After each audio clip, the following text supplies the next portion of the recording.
Hello friends, मैं doctor Anil Kumar Jain. आज एक नए टॉपिक के साथ। आज का हमारा टॉपिक है शैक्षिक दर्शन प्रयोजनवाद। हम आदर्शवाद प्रकृतिवाद पढ़ चुके हैं, उसके बाद पढ़ते हैं प्रयोजनवाद। प्रयोजनवाद जैसे कि इसका अंग्रेजी अर्थ है प्रैग्मेटिज्म।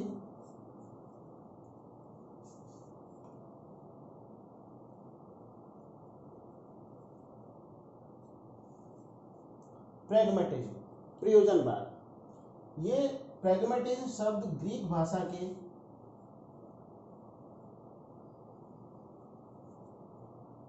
प्रैग्मा शब्द से बना है, और हम कह सकते हैं कि ये प्रैग्मेटिकोस शब्द से भी बना हुआ है।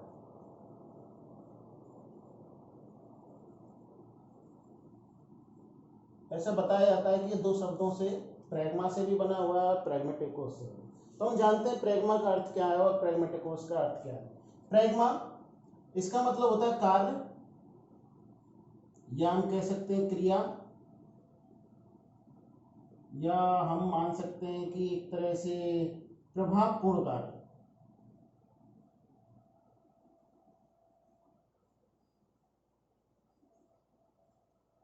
और प्रैग्मेटिकोस का मतलब होता है एक तरह से व्यवहारिकता।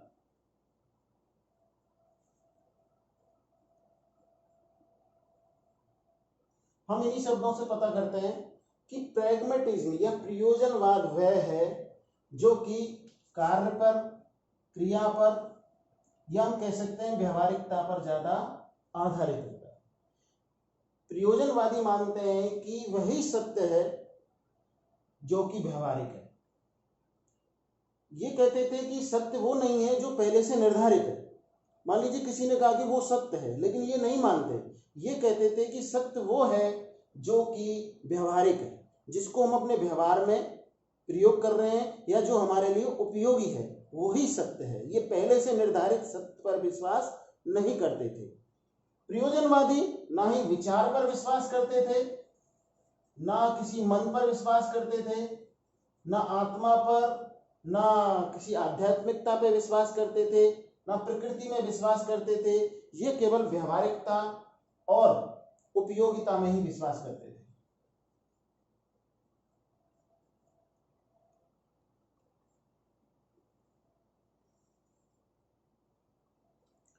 ये कहते थे कि सत्य भी पहले से निर्धारित नहीं है। ये कहते हैं सत्य भी परिवर्तनशील है।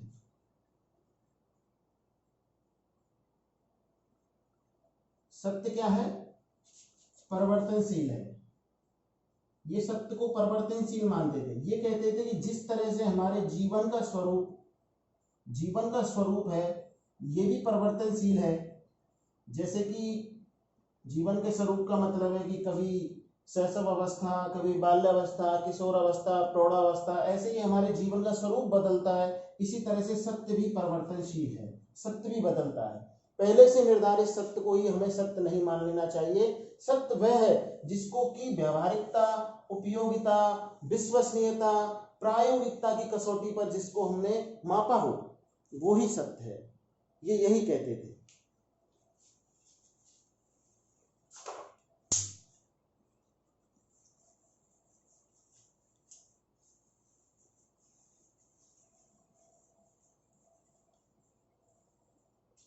प्रयोजनवाद को कई नामों से जाना जाता है, जैसे कि क्रियावाद,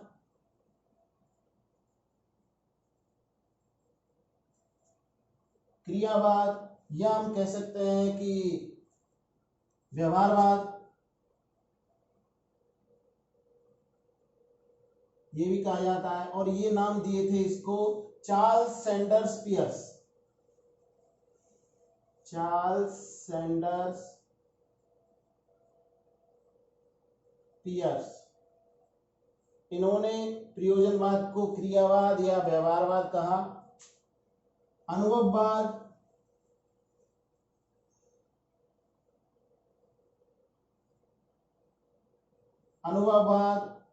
फलवाद,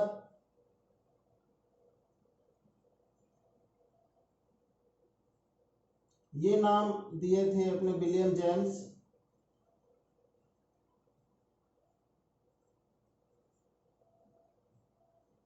विलियम जेम्स ने इसको अनुभववाद या फलवाद कहा। इसके बाद साधनवाद,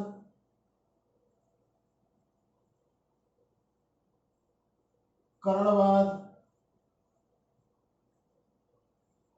साधनवाद, करणवाद, पुनर्रचनावाद,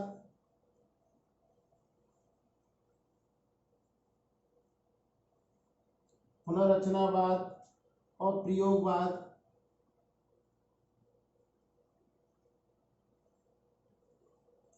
ये नाम दिए थे जॉन डेवी ने।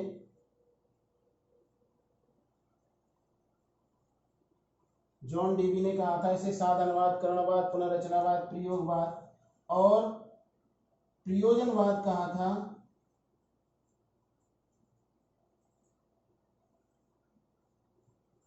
किलपैट्रिक ने।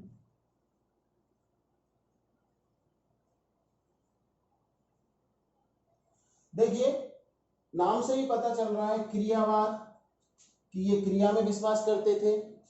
व्यवहारवाद व्यवहारिकता पर आधारित है। ये कहीं ना कहीं ये कहते थे कि जो व्यवहारिक है, जिसे हम व्यवहार में प्रयोग कर सकते हैं, वो ही सत्य है। क्रिया पर आधारित, ये कहते थे कि क्रिया जो क्रिया पर आधारित है वही सत्य होगा। अनुभववाद, जिसको हमने अनुभव किया है, कार्य करके हमने फील किया है, अनुभव किया है, वही सत्य है। इसका फलवाद, फलवाद जिसको करने के बाद हमें फल के रूप में कुछ मिलता है, वो फलवाद। साधनवाद, इन्होंने कहा कि प्रयोजनवाद साध्य नहीं है, ये एक साधन है जिसके द्वारा सत्य तक पहुंचा जाता है। करणवाद भी एक तरह से ही क्रिया का ही अर्थ है।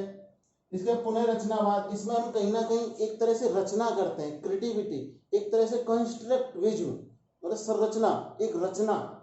प्रयोगवाद, इसमें कहीं ना कहीं हम प्रयोग करके देखते हैं। और प्रयोजनवाद, ये इतने सारे नामों से भी पता चलता है कि प्रयोजनवाद ये है जो कि सत्य पर आधारित है। और सत्य भी कैसा, जो कि व्यवहारिक है और उपयोगी है।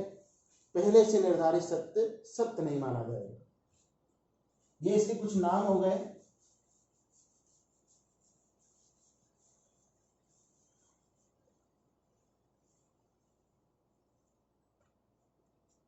तो हम मान सकते हैं कि प्रयोजनवाद क्या था कि ये सत्य जो है वो पूर्व निर्धारित नहीं है। इन्होंने ये माना कि सत्य पूर्व निर्धारित नहीं है, सत्य पहले से निर्धारित नहीं है। दूसरा, इन्होंने माना कि जो व्यवहारिक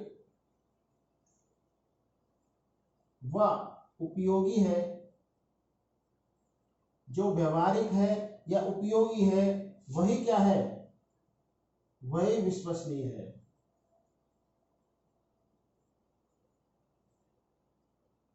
वही विश्वसनीय है। ये कहते थे जो व्यवहारिक है, उपयोगी, वही विश्वास करने योग्य है। तीसरा, इन्होंने माना कि सत्य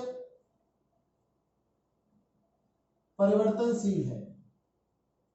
मैंने अभी आपको बताया था कि जैसे जीवन का स्वरूप परिवर्तनशील है, ऐसे ही इन्होंने क्या कहा कि सत्य क्या है, परिवर्तनशील है। आगे इन्होंने माना कि सत्य शाश्वत नहीं है, सत्य शाश्वत नहीं है, मतलब ये भी सही नहीं है, ये भी बदलता रहता है। कल मान लीजिए कुछ और सत्य था, आज वो कुछ और सत्य हो सकता है, इसलिए सत्य शाश्वत नहीं है। अगला, इन्होंने सामाजिक कुशलता,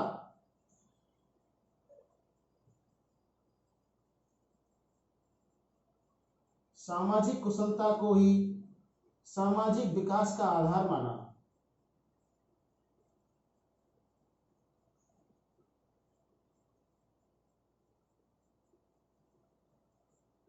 इन्होंने सामाजिक कुशलता, मनुष्य कार्य करेगा, क्रिया करेगा, अनुभव करेगा, प्रयोग करेगा, तो उसके अंदर क्या आएगी, सामाजिक कुशलता। और यही सामाजिक कुशलता ही सामाजिक विकास का क्या होगा, आधार होगा, ऐसा इन्होंने माना। और इन्होंने किसी भी सार्वभौमिक सत्ता,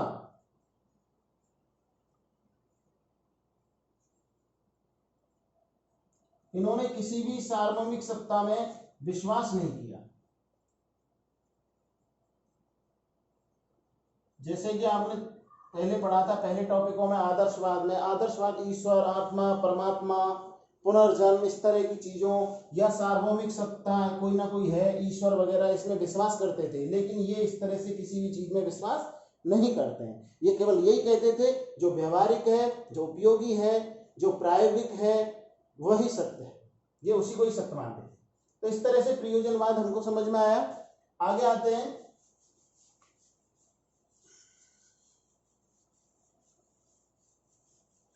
प्रयोजनवाद के अनुसार शिक्षा क्या है। देखिए शिक्षा भी इनकी इसी पर आधारित होगी जो हमने अभी सीखा था कि प्रयोजनवादी किस किस चीज को मानते थे। तो इनकी शिक्षा को हम कह सकते हैं कि इन्होंने शिक्षा में ये कहा कि जीवन ही स्वयं एक शिक्षा है। इन्होंने माना कि जीवन स्वयं क्या है, एक शिक्षा है।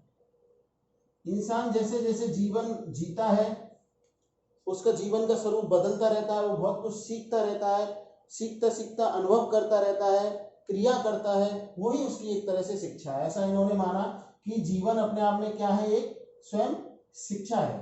दूसरा इन्होंने माना कि शिक्षा को इन्होंने कहा कि शिक्षा एक लोकतंत्रीय प्रक्रिया है। शिक्षा एक लोकतंत्रीय क्या है, प्रक्रिया है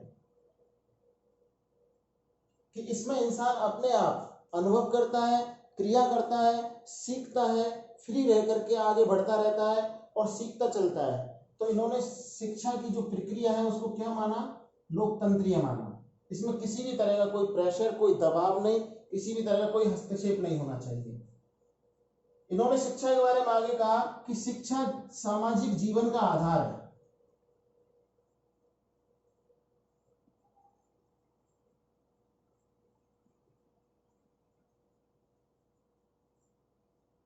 इन्होंने शिक्षा को सामाजिक जीवन का आधार माना क्योंकि मनुष्य समाज में रहता है और समाज में रहकर के उसे सामाजिक जीवन जीना होता है, इसके लिए शिक्षा बहुत जरूरी है। तो इन्होंने सामाजिक जीवन के लिए शिक्षा को ही आधार माना। आगे इन्होंने कहा कि शिक्षा वातावरण के साथ सामंजस्य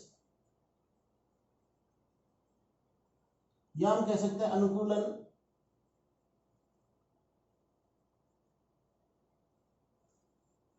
की प्रक्रिया है कि शिक्षा के द्वारा ही हम वातावरण के साथ सामंजस्य कर सकते हैं, अनुकूलन कर सकते हैं।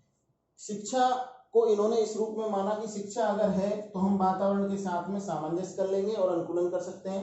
आगे इन्होंने बताया कि शिक्षा परंपरा, इन्होंने माना कि प्रयोजनवादियों की जो शिक्षा है, इनकी जो शिक्षा थी वो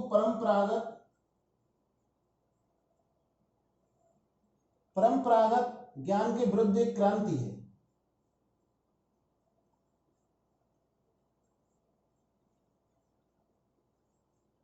जैसा कि प्रयोजनवाद एक आधुनिक दर्शन है और ये प्राचीन दर्शन आदर्शवाद, इसमें आत्मा, परमात्मा, ईश्वर, पुनर्जन्म, ना ही उसमें कोई वैज्ञानिकता थी ना कोई प्रायोगिक था, केवल उसी को ही सही मानते थे। तो ये एक तरह से परंपरागत जो ज्ञान था उसके विरुद्ध एक क्रांति थी। ये इन चीजों को नहीं मानते थे जो आदर्शवादी मानते थे। आगे इनकी शिक्षा ये अनुभवों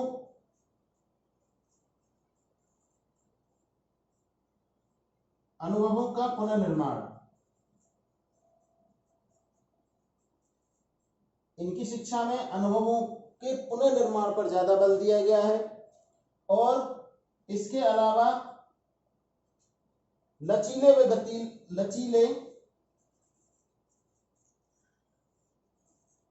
गतिशील